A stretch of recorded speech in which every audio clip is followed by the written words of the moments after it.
Good morning guys, क्या हाल चाल है। आई होप तुम अच्छा कर रहे होगे अपने ट्रेडिंग में। आज है सैटरडे का दिन, कुछ सीखते हैं सिखाते हैं इस दिन हम लोग। और मैं थोड़ा नींद में लग रहा हूँगा क्योंकि मैंने रात भर सोया नहीं हूँ। मैं ट्रेन में ट्रैवल कर रहा था और आज हम लोग आ गए हमारे गाँव भाई। तो कुछ काम निपटाने हैं, वो कर लेंगे बाद में। अभी पहले वीडियो बना लेते हैं और तुम लोग को मैं समझाऊंगा आज तो कैसे हम लोग लूजिंग स्ट्रीक को जो है ना कम कर सके और लॉसेस को मैनेज कर सके, और जब लॉस होता है उसको कैसे रिकवर कर सके या अपनी साइकोलॉजी को मैनेज कर सके उस टाइम पर। तो उस टाइम पे क्या तुम्हें सोचना चाहिए, कैसे तुम्हें सोचना चाहिए, वो मैं तुम लोग को बताता हूँ। देखो मेरी थोड़ी आंखें थोड़ी नींद में लग रही होगी, but let's start this video without wasting any time. तो सबसे पहली बात तो ये तो तुम्हें समझना पड़ेगा। देखो रट्टी रटाई बात है ये कि तुम्हें फेजेस में सोचना पड़ेगा। देखो मार्केट के जो है फेजेस होते हैं अलग अलग। हाँ मैं मानता हूँ ये चीज़ें तुमने सुनी होगी कि हर टाइम तुम्हारा नहीं होगा मार्केट में फेज होता है, डायरेक्शनल ट्रेड होता है। नॉन डायरेक्शनल स्ट्रैटेजीज जो है कभी चलेगी, डायरेक्शनल स्ट्रैटेजीज जो है कभी चलेगी। हम ये सोच के तो नहीं चल सकते हमेशा हम प्रॉफिटेबल होंगे। लेकिन कभी कभी क्या होता है मालूम, कि जब लूजिंग स्ट्रीक स्टार्ट होती है ना तो हमारी साइकोलॉजी खराब हो जाती है। और वो साइकोलॉजी खराब होने के चक्कर में ना जो प्रॉफिटेबल ट्रेड हमारे परसेंटेज, हम लोग ने एक्यूरेसी वाली बात की थी एक वीडियो में, याद होगा अगर तुम्हें, तो वो वाली वीडियो में जैसे मैंने बताया था कि हमारा अगर 10 में से चल जाते हैं 3 या 4 ट्रेड हमारे चल जाते हैं तो भी हम लोग प्रॉफिटेबल होंगे।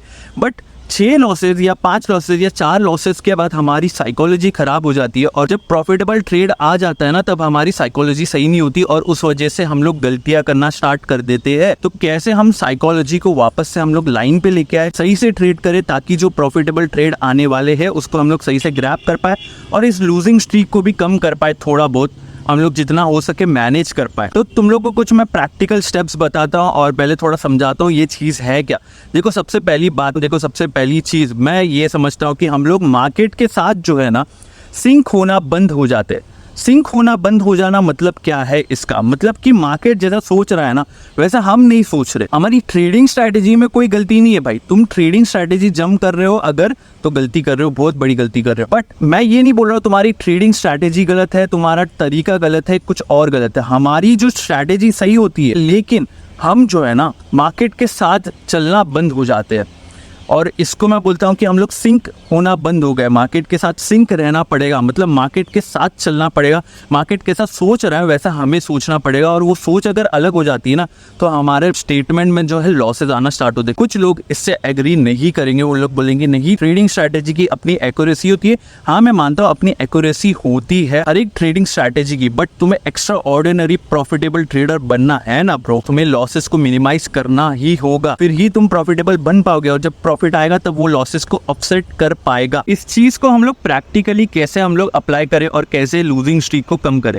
देखो सबसे पहली चीज तुम्हें बैक टेस्ट नहीं एनालाइज करना है। बैक टेस्ट नहीं एनालाइज करना इसका मतलब क्या है, तो तुम्हें सबसे पहले चीज क्या करनी है, देखो पिछला वीक जो गया है ना, पिछला वीक जाके एनालाइज करो। जहां पे भी तुम्हें लॉस हुआ है ना वहां पे अगर तुम कुछ ट्वीक कर देते, मतलब अगर मार्केट जिस डायरेक्शन में चल रहा है, अगर तुमने कॉल की पोजीशन बनाई है, ठीक कॉल शॉर्ट किया तुमने, अगर मार्केट अप ट्रेंड में था तो तुमने कॉल शॉर्ट किया, अगर वो पुट शॉर्ट करते तो कहाँ पे करते और कैसे करते, तुम्हारा ये सोच के देखो, ये एनालाइज करके देखो। और अगर तुम ये ट्वीक कर देते, देखो ट्रेडिंग स्ट्रैटेजी बदलने के लिए नहीं बोल रहा हूँ, तुम्हारी ट्रेडिंग स्ट्रैटेजी को मत बदलो, लेकिन हमारा डायरेक्शन गलत होने के कारण हमें लॉस हुआ है। सबसे पहली बात ये देखो, ट्रेड के अगेंस्ट गए या तो ट्रेंड रिवर्सल हो रहा था वो टाइम पे, इस वजह से। जैसे कि फॉर एग्जांपल कल की मैं बात बताता हूँ तुम लोगों को, फ्राइडे की बात बताता हूँ। कल मुझे लॉस क्यों हुआ, देखो अप ट्रेंड में था, क्लियरली दिख रहा था मार्केट इतना बड़ा गैप अप हुआ है 42,500 से रिवर्सल कर रहा है और वहाँ पे मैं कॉल शॉर्ट कर रहा हूँ। ऑफ कोर्स ब्रो वहाँ पे लॉस होगा।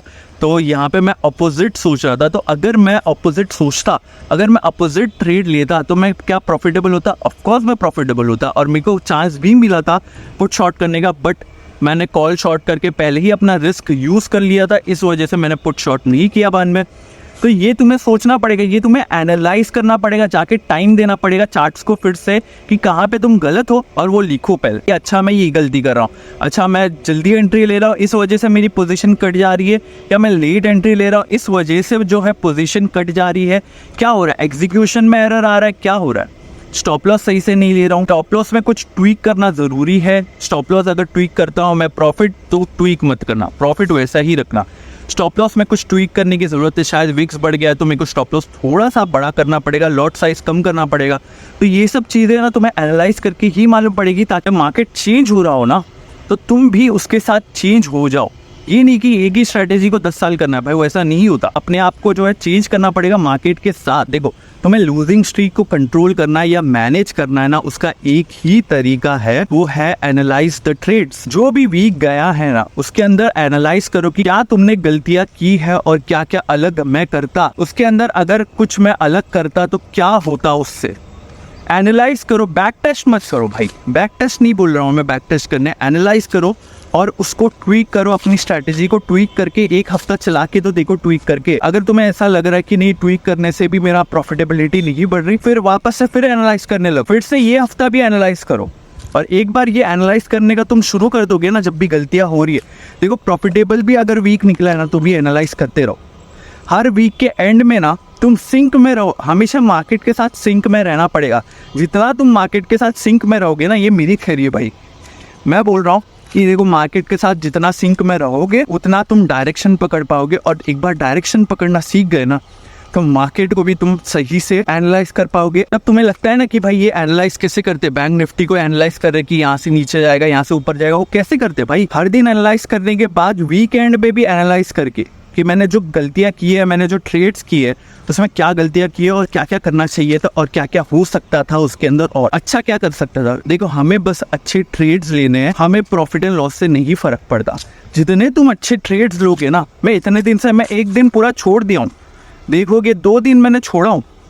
क्यों? क्योंकि मेरे को अच्छे ट्रेड्स चाहिए। तो आई होप ये वीडियो तुम्हें अच्छा लगा हो, और अगर तुम्हें ये वीडियो अच्छा लगा हो तो लाइक शेयर सब्सक्राइब ज़रूर कर देना, और मिलते हैं अगले वीडियो में। तब तक के लिए बाय बाय, टेक केयर। और कुछ सवाल हो तो कमेंट में ज़रूर बताना, ज़रूर रिप्लाई करूँगा उसका। तब तक के लिए